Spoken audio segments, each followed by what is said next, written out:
Ready for a wild ride through film history?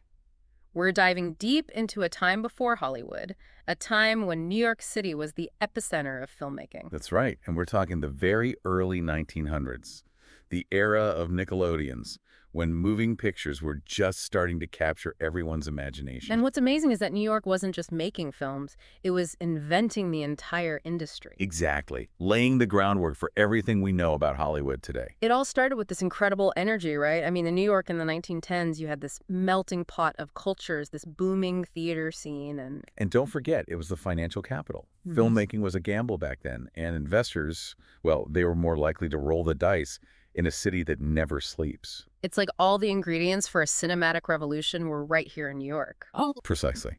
And that's where a company called Vitagraph entered the scene. Okay, Vitagraph, tell me more. Well, they set up shop in, get this, Brooklyn, Brooklyn? Yeah. and they essentially created the blueprint for the modern film studio. Wow. I mean, from Brooklyn to Hollywood, who would have thought? It's remarkable.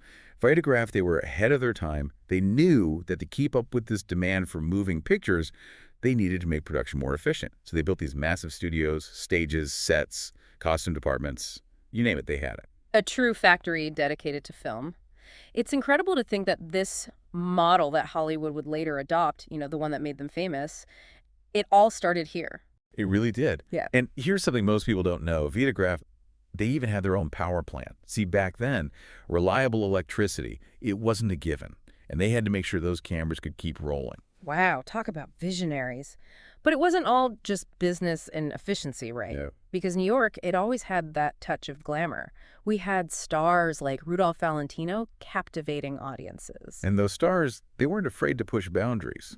Valentino's film, Monsieur Beaucaire, it was shot entirely in a New York studio, and the way they used lighting, it was revolutionary. Oh, really? Oh, yeah. The cinematographer, Harry Fishbeck, he used these strategically placed spotlights, and he basically recreated the effect of brushstrokes on canvas. So they were experimenting, kind of like creating a whole new visual language for film. Absolutely. It was this incredibly painterly, almost impressionistic look, and it just blew people away. So New York wasn't just churning out films, it was pushing the artistic boundaries of this brand new art form. Exactly. And that innovative spirit, it wasn't limited to one film or one star. It was everywhere. Remember, this was a time when most films were still short, simple narratives. Right. But New York filmmakers, they were already experimenting with special effects, different editing techniques, you name it. They were pushing the limits of what film could be. So we're talking about this incredible burst of creativity driven by this unique blend of, what would you call it, artistic ambition and this really smart business sense. Exactly. Yeah. And it's the spirit of innovation that would become the defining characteristic of New York filmmaking, even as the industry, well, even as it began to shift westward. New York seemed unstoppable. So how did Hollywood end up as the king of the film industry? It's a classic case of right place, right time. Remember when we talked about World War I and how it impacted the East Coast? Yeah, things got tough, right? It did, especially for filmmakers.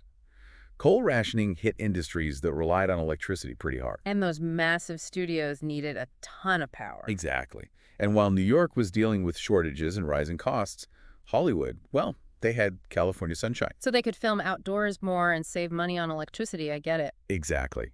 Cheaper energy and those wide open spaces, perfect for the new trend in filmmaking, feature films. Remember, New York was known for those short films. But audiences were hooked on longer, more complex stories. Precisely. Feature films were all the rage, but they needed bigger budgets. And guess what else? More space. Something Hollywood had plenty of. Okay, so Hollywood had practicality on its side, but it must have been more than just cheap land and sunshine. You're right. Hollywood was really good at selling a certain image, this idea of a glamorous escape. Okay, I mean, sunshine and stardom do sound more appealing than, like, freezing on a New York film set. Right, and that image, that idea of Hollywood magic, drew people in. Filmmakers, actors, everyone wanted to be a part of it. So what happened to New York? Did they just give up and let Hollywood take over? Not a chance. New York, they always adapted. And guess what breathed new life into the New York film scene? The arrival of sound, talkies. The game changed completely. I can't even imagine the scramble to adapt to this new technology. It was a challenge for sure, but New York, they were ready for it. They already had all these theaters and stage actors who knew how to work with sound. So they were ahead of the game. In many ways, they were. And they weren't just adapting to sound. They were using it to create something entirely new and innovative. Like what? Give me some examples. Well, there's this director, Ruben Mamoulian. He came to New York in the 1920s, and he was a true visionary. Okay, what did he do? His film, Applause, which came out in 1929, it was groundbreaking in the way it used sound. He had this way of overlapping dialogue. He blended in sounds of the city streets with the music. He even moved the camera to follow the sound. Wow, he was basically inventing the way we experience sound in film today. He was a true innovator, and he was drawn to New York, this hub of creativity and experimentation. And you know what else? While Hollywood was focused on these big-budget mainstream films, New York became a haven for more diverse voices. Really? Oh yeah, this is where we see the rise of Yiddish cinema and what were then called race films, which catered to black audiences. Hmm. These were stories and perspectives that Hollywood wasn't really interested in telling. Wow, so New York was not just keeping up with Hollywood, it was pushing boundaries and giving a voice to the underrepresented. New York wasn't just making a comeback, it was defining a whole new kind of cinema. So New York found its niche, a whole new way of doing things. But it sounds like Hollywood still loomed large. It did, but something interesting happened. Alongside this resurgence in New York, there was also a resurgence of the short film. Short films, huh? Like a return to their roots in a way. Exactly. Remember, this was a format New York always excelled at, but now it took on a whole new meaning. Why is that? Was it just a way for filmmakers to experiment more, smaller scale, lower risk? Partly, but it was also a sign of the times. Don't forget, this was the 1930s, the Great Depression. Money was tight everywhere. So short films were just easier to make, less financial risk involved? Exactly. And with those constraints came a new wave of creativity. Take Fleischer Studios, for example. They were right here in New York, creating some of the most iconic animated characters of all time. Let me guess, Betty Boop. And Popeye. Their work was so inventive, surreal humor, catchy music, and such a unique visual style. It really embodied that independent New York spirit. Even in tough times, New York filmmakers found a way to innovate. But if things were starting to look up, how did Hollywood end up on top? Well, the Depression, it hit everyone hard. But Hollywood, they had their system, those big studios, deep pockets. They were built to weather the storm, unlike a lot of independent filmmakers. So the odds were stacked against them. But didn't someone try to challenge the system? I feel like I've heard of these big-time Hollywood writers who came to New York to create their own kind of studio. Yeah, we're thinking of Ben Hecht and Charles MacArthur. They were huge in Hollywood, but they were fed up with how the studios worked, so they came to New York with this plan to make a production company that was owned by the filmmakers. Talk about a power move. Did it work? It was a long shot from the start.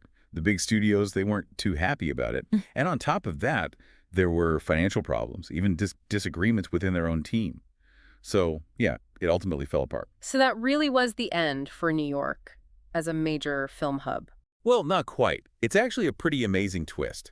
Remember those pioneers of radio and television we talked about? David Sarnoff and William Paley, right? Those are the ones. And guess what? They were both based in New York. They saw what was coming, this whole new world of media, and they jumped right in. So New York, it just shifted gears from the silver screen to the television screen. I guess you could say they were destined to be a media capital. Exactly.